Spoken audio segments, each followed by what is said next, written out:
Have you ever made a 3D model on a computer and wished that you could see it in real life?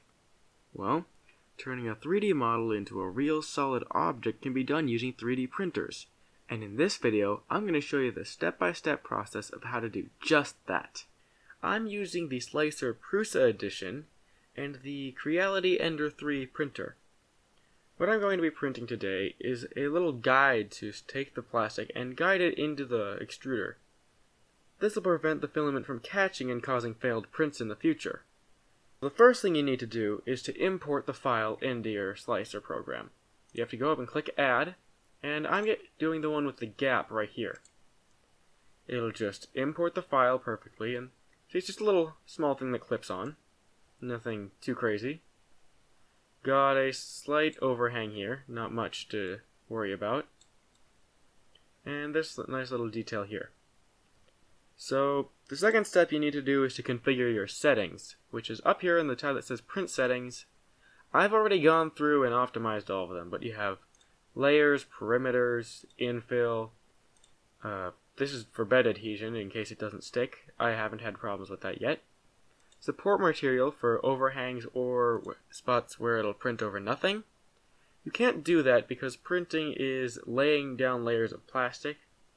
So if you try to lay it down over nothing, that's not going to work. I'm sure you can understand that. Well, since I already have my settings figured out, the next step is to slice it, which is this button over here that says Slice Now.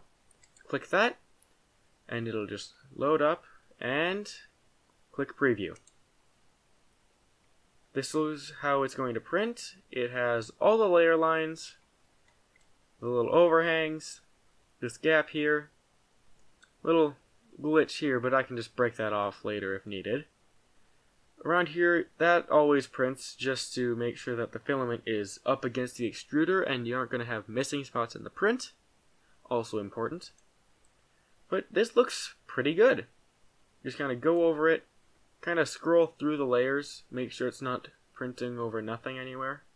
There are no angles that are way too sharp. Once you've confirmed that, you can go ahead and export the file. You're going to do that by hitting Export G-Code, and then I'm already on my SD card. I'm going to call it the filament guide. Just that. Just the filament guide. I'll know what it is. Save that. Wait for it to finish exporting. And then, pretty soon, you'll get this little color effect. I don't know what's causing that red square. Could just be a glitch with my computer. But you see, blue is bridging. It knows what that is. The orange is just regular walls. Red is layer fills. Orange, yeah. Purple is base layers.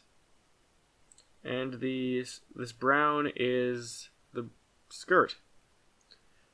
So, yeah, this looks pretty good.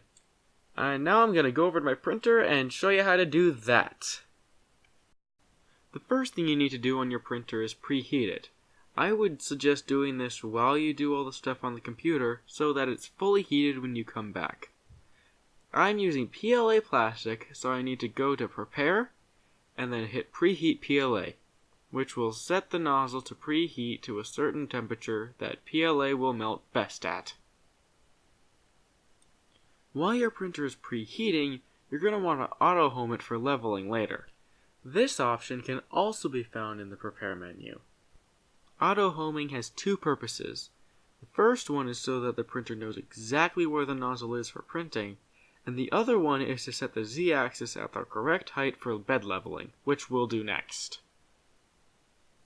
To level your print bed, you're going to want to turn all of the leveling wheels pretty far to the right. This is to ensure that the hot nozzle doesn't rub against the bed, leaving marks on it. You're then going to want to move the nozzle so that it's directly over the leveling wheel closest to it. You'll then want to take a piece of printer paper and fold it in half over itself.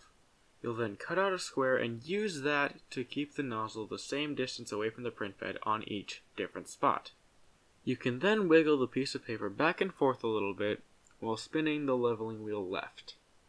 Once the nozzle starts to touch and grab at it a little bit, you know you have that spot at the ideal height. You'll then want to move the nozzle over to the next wheel along with the paper and do the same thing. You want to do this a few times, going around the print bed 2 or 3 times. Once you no longer need to adjust it at each individual spot, your bed is now level. Once you know your bed's level, you can move on to sticking the SD card in the slot needed and selecting the file you want to print. You're going to want to go to the menu and click Initiate SD Card. You then click Print from SD and choose the file you want. You just need to scroll down and select the file you're looking for. The next thing you're going to want to do is move the nozzle so it's not over the print bed. Find a little lever on the back holding the plastic in place and pull it back. You'll then push the plastic through the extruder, letting it slip past the gear. If your last print was of a different color, that will most likely come out first. You're going to want to push the plastic through until you get the color you're looking for only. I highly recommend you do this because I do not believe you're going to want a different color than you're printing with to be on your piece.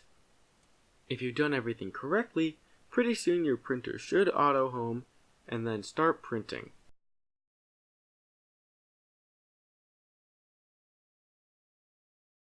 Assuming you did everything correctly, eventually you will have a perfectly formed plastic print sitting on your print bed, ready to be removed.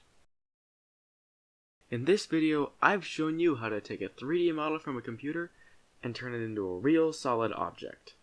Thank you for watching, and have a nice day.